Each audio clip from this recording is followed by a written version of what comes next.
معاشر المسلمين وجملة المؤمنين وحكمكم إذا سمعت الخطيب على المنبر من بيت الآن فلا تتكلم ومن يتكلم فقد لغوا فلا زوال فيها. معاشر المسلمين وجملة المؤمنين وحكمكم الله. Jemaah Masjid Al-Muhajirin yang sama-sama dimuliakan Allah Subhanahu wa taala, agar kiranya tidak meninggalkan masjid dahulu kita dengarkan khutbah yang disampaikan, yang mudah-mudahan apa yang disampaikan bisa dibawa ke amal kita. Ma'asyiral muslimin wa jumlatul mu'minin rahimakumullah. Ketika khatib sudah mimbar, maka jangan ada yang berbicara atau mengobrol satu sama lain. Maka itu barang siapa yang berbicara atau mengobrol satu sama lain, maka sesungguhnya telah main-main. Barang siapa yang main-main, maka tidak ada pahala baginya. Untuk itu kita diam, dengarkan dan taati. Al-musiku wasma'u wa'ati'u rahimakumullah.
Allah berfirman, "In qurba qurbanan fatuqbila min ahadihima wa lam yataqabbal min al-akhar." Yang satu ambil berkorban peternakan baik, bagus-bagus. Yang satu lagi Qabil berkurban dengan pertaniannya, tapi pertanian yang busuk-busuk, yang jelek-jelek. Lalu Allah Subhanahu wa taala menerima kurban daripada Habil dan tidak menerima kurban daripada Qabil karena niatnya tidak ikhlas kepada Allah Subhanahu wa taala. Tadi di sidang salat Idul Adha yang dirahmati Allah Subhanahu wa taala, maka ciri orang yang dekat dengan Allah Subhanahu wa taala yaitu dia mau berkurban. Sebab seseorang yang diberikan oleh Allah Subhanahu wa taala keimanan yang kuat, pasti hatinya mau untuk menggerakkan tangannya, mengeluarkan merogoh kocek dalam-dalam, merogoh uangnya untuk membeli hewan kurban. Yang dapat menggerakkan tangan kita untuk mengeluarkan uang membeli kambing, patungan sapi adalah iman. Yang mampu menggerakkan kita pergi ke masjid juga iman. Yang mampu membangunkan kita di malam hari untuk sholat juga iman. Juga yang mampu untuk mengeluarkan uang kita pada saat ini juga iman. Mungkin di antara kita ada beberapa yang sudah memiliki daripada keleluasaan rezeki sampai hari ini, bahkan dalam mazhab Imam Asy-Syafi'i sampai tanggal 13 nanti hari tasyrik, mungkin sampai hari Senin. Siapa yang memiliki keleluasaan lalu kemudian dia tidak berkurban, fala yaqrabanna musallana, maka jangan dekati daripada tempat-tempat sholat kami. Rasul sallallahu alaihi wasallam begitu menganjurkan seseorang yang memiliki keleluasaan. Bahkan Imam Abu Hanifah rahimahullahu taala mengatakan, siapa yang memiliki kelebihan serta memiliki kurang lebih 300 dirham ketika dia berada di Idul Adha dan hari tasyrik, maka hukumnya adalah wajib untuk berkurban. Hadirin sedang sholat Idul Adha yang dirahmati oleh Allah Subhanahu wa taala, maka yang pertama ciri orang yang dekat dengan Allah Subhanahu wa taala, dia pasti mau berkurban. Sebagaimana yang dilaksanakan juga oleh Nabi Ibrahim alaihissalam, diperintahkan tidak tanggung-tanggung anak semata wayangnya yang pada saat itu baru lahir pertama kali, Ismail alaihissalam. Tidaklah menggerakkan daripada kemauan Nabi Ibrahim alaihissalam kecuali dengan keimanan yang sangat kuat kepada Allah Subhanahu wa taala. Oleh sebab itu, mari sama-sama kita yang memiliki keleluasaan pada saat hari ini, boleh juga 3 hari ke depan untuk berkurban sebagai bukti tanda cinta kita kepada Allah Subhanahu wa taala. Yang kedua, orang yang dekat dengan Allah Subhanahu wa taala, salah satu ciri-ciri ibadahnya dan kurbannya diterima oleh Allah Subhanahu wa taala, ibadahnya semakin banyak dan semakin bagus. Ada dalam sebuah riwayat dari Rasulullah sallallahu alaihi wasallam, man amila bima alima warathahu Allahu ilma ma lam ya'lam. Siapa orang yang mengamalkan atas apa yang mereka tahu. Kita rasa sebagai makhluk kita mengetahui semua akan kesunahan kurban menurut mayoritas ulama. Bahkan kita juga mengetahui daripada kewajiban untuk berkurban menurut sebagian ulama. Lalu kemudian apa yang telah kita ketahui tersebut, amilah, kita kerjakan. Warathahu Allahu ilma ma lam ya'lam, maka Allah nantilah yang akan mewariskan ilmu dari orang-orang yang tidak diberikan ilmu olehnya. Begitu juga ulama-ulama kita mengatakan, annal ibadata thamratul ilmi, sesungguhnya ibadah adalah buah daripada ilmu. Maka kalau kita sudah mengetahui akan kesunahan daripada berkurban, kita sudah mengetahui akan dianjurkan berkurban, maka kemudian apabila tidak dilaksanakan daripada ilmu dan rezeki yang ada, seperti pohon yang tidak berbuah. Niscaya pohon yang tidak berbuah maka lebih baik ditebang alias ilmunya tidak bermanfaat di sisi Allah Subhanahu wa taala. Allahu akbar, Allahu akbar, Allahu akbar, walillahil hamd.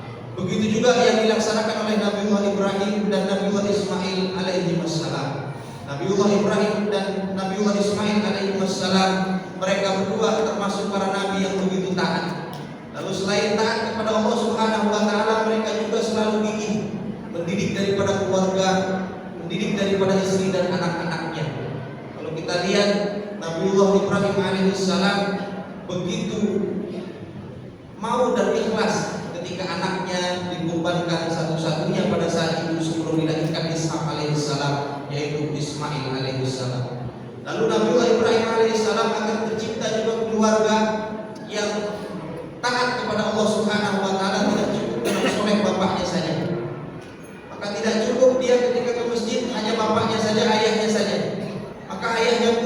harus mengajak daripada anak-anaknya, keluarganya juga untuk pergi ke masjid. Oleh sebab itu kesolehan tersebut Allah cerminkan dalam berkurban tidak hanya untuk sendirian, tetapi juga untuk kesolehan sosial dan minimal adalah untuk keluarga. Maka oleh sebab itu menurut mayoritas daripada ulama-ulama fikih mensunahkan paling tidak satu keluarga ada dia mau berkurban satu daripada kambing atau patungan daripada sapi untuk 7 orang. Oleh sebab itu soleh merupakan sesuatu yang bukan individual, tetapi soleh tersebut adalah diajak berkeluarga. Lalu Nabi Ibrahim alaihissalam dan Ismail alaihissalam, mereka menjadi keluarga yang begitu taat kepada Allah Subhanahu wa taala sebab ditaruh di tempat yang begitu berkah. Allah Subhanahu wa taala berfirman dalam Al-Qur'an, "Rabbana inni askantu min dzurriyyati biwadin ghairi dzi dzar'in 'inda baitikal muharram, Rabbana liyuqimus shalah." Rabbana, ya Allah, aku taruh keturunan-keturunanku di satu lembah ghairi dzi dzar'in, enggak ada makanannya, enggak ada fasilitasnya, tapi dengan kata kunci inda baitikal muharram, di rumahmu yang mulia. Maka mari sama-sama selain kita ajak keluarga kita juga untuk berkurban, kita ajak keluarga kita juga untuk taat, kita taruh mereka di tempat-tempat yang penuh dengan mulia dari Allah Subhanahu wa taala. Lalu pertanyaannya, selain Makkah Al-Mukarramah pada saat itu, di mana tempat mulia kita pada lingkungan kita? Tidak lain adalah di masjid. Maka mari kita ajak keluarga kita untuk pergi ke masjid. Maka tempat mulia yang ada di kita adalah majelis taklim, majelis-majelis ilmu. Mari sama-sama kita ajak anak-anak kita, istri-istri kita, juga keluarga kita untuk hadir di majelis ini. Inilah sebagai satu contoh Nabiullah Ibrahim alaihissalam dan Nabiullah Ismail alaihissalam, mereka kompak daripada satu keluarga untuk ketaatan kepada Allah Subhanahu wa taala. Begitu juga ketika seseorang ingin taat kepada Allah, tidak serta-merta kemudian setan tinggal diam. Bahkan setan yang mungkin lebih banyak. Bahkan ketika suaminya digoda, ketika dia ingin mengeluarkan uangnya untuk berkurban, mungkin saja yang digoda istrinya. Barangkali istrinya tidak kuat imannya, janganlah kamu keluarkan daripada uang untuk berkurban, karena kita perlu ini, perlu itu dan lain sebagainya. Maka pun kalau istrinya adalah seorang yang soleh, maka setan tidak tinggal diam kembali. Setan pun akan menggoda daripada anak-anaknya, diberikan anak-anaknya godaan. Inilah yang akan berada kepada keluarga-keluarga muslim nanti sampai akhir zaman. Allahu Akbar, Allahu Akbar, Allahu Akbar, walillahil hamd. Hadirin sidang salat Idul Adha yang dirahmati Allah Subhanahu wa taala. Maka di antara ciri orang yang dekat dengan Allah Subhanahu wa taala yang pertama tadi adalah dia pasti mau berkorban. Mustahil seseorang yang cinta kepada seseorang dia tidak mau berkorban. Mustahil seseorang yang menginginkan sesuatu dia tidak mau berkorban akan yang dia cintainya. Lalu yang kedua adalah ibadahnya semakin baik, semakin bagus. Dan yang ketiga adalah orang tersebut akan makin haus dan makin ingin ke tempat yang penuh dengan berkah. Maka orang yang ciri kurban yang diterima oleh Allah Subhanahu wa taala yang ketiga adalah dia sangat menginginkan daripada tempat berada di tempat yang berkah. Dia selalu ingin haus akan ilmu. Rasulullah SAW bersabda, "Mayyuridillahu bihi khairan yufaqihuhu fiddin." Siapa yang Allah kehendaki seseorang itu baik, yufaqihuhu fiddin, maka orang tersebut akan dipahamkan dalam agama. Allahu Akbar, Allahu Akbar, Allahu Akbar, walillahil hamd. Lalu di antara ciri orang-orang yang dekat dan kurban kepada Allah Subhanahu wa taala yang diterima adalah dia makin takut dengan Allah Subhanahu wa taala. Allah Subhanahu wa taala berfirman dalam Al-Qur'an, "Innama yakhsyallaha min ibadihi ulama." Sesungguhnya hanya ulama lah yang takut kepada Allah Subhanahu wa taala. Maka di antara ciri orang yang dekat dengan Allah Subhanahu wa taala, juga ciri orang yang kurbannya diterima adalah dia makin takut dengan Allah Subhanahu wa taala. Setelah dia berkurban, dia akan mengetahui bahwa bukanlah kampung halamannya di sini, tapi kampung halamannya nanti ketika dia berjumpa dengan Allah Subhanahu wa taala, dengan membawa keluarganya, dengan membawa anak-anak dan istrinya nanti menghadap Allah Subhanahu wa taala. Yang nomor 4, Allah Subhanahu wa taala mengatakan, siapa orang yang makin dekat denganku, insya Allah orang tersebut akan makin baik akhlaknya. Allah Subhanahu wa taala berfirman dalam Al-Qur'an, "Simahum fi wujuhihim min athari sujud." Ada bekas-bekas daripada sujudnya. Yang dimaksud bekas-bekas sujud adalah ketika dia setelah berkorban, maka akhlaknya semakin bagus. Ketika dia setelah berkurban, maka perangai semakin baik. Ketika dia setelah berkurban, maka adab-adabnya pun semakin baik. Inilah yang dikatakan daripada bekas sujud yang berada dalam Al-Qur'anul Karim, sebagaimana para sahabat ridwanullahi alaihim ajma'in. Maka makin baik akhlaknya. Maka apabila seseorang ada melaksanakan satu ibadah, dia haji dari pulangnya, dia setelah sholat beberapa rakaat, dia setelah bersedekah, tapi kemudian setelah sholatnya, kemudian dia sombong.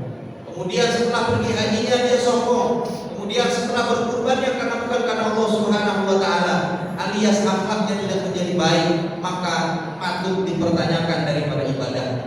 Lalu ketika ibadahnya buruk, yang patut dipertanyakan adalah keilmuannya, sebab ketiganya saling terkait. Seseorang yang ibadahnya kurang baik, mungkin ilmunya belum memadai.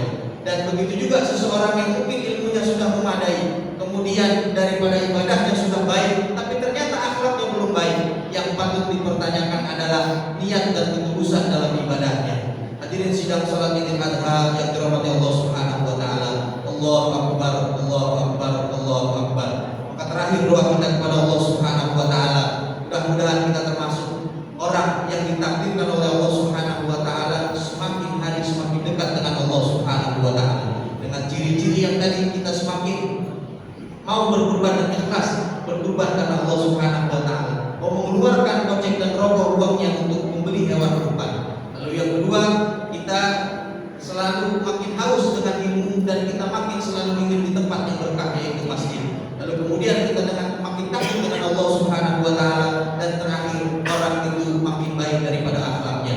Amin amin ya rabbal alamin. A'udzubillahi minasyaitonir rajim. Bismillahirrahmanirrahim.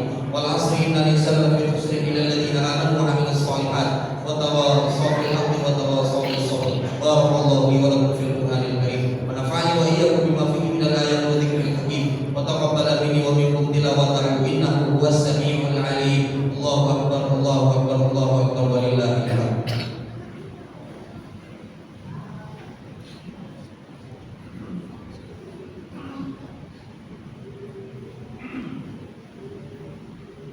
Alhamdulillah hamdan katsiran kama amara, asyhadu an la ilaha illallah wa asyhadu anna Muhammadar Rasulullah. Allahumma shalli ala sayyidina Muhammadin wa ala ali sayyidina Muhammadin wa ala alihi wa sahbihi ajma'in. Amma ba'du, fa ya ibadallah, usikum wa nafsi bittaqwallah faqad faza al-muttaqun. Yaqulullah subhanahu wa ta'ala fil Qur'anil karim, a'udzu billahi minasyaitonir rajim. Bismillahirrahmanirrahim. Innallaha wa malaikatahu yusholluna 'alan nabi, ya ayyuhalladzina amanu shallu 'alaihi wa sallimu taslima.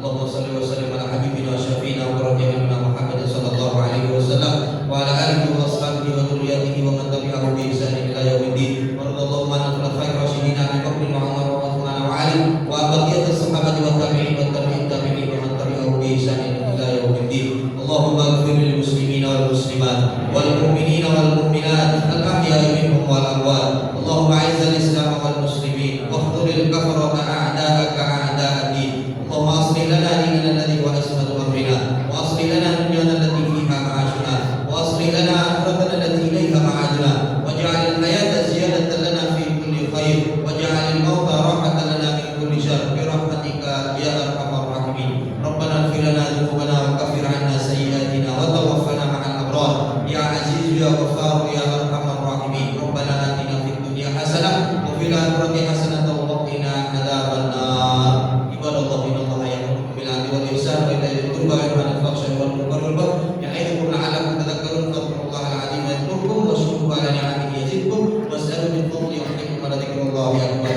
Allahu akbar.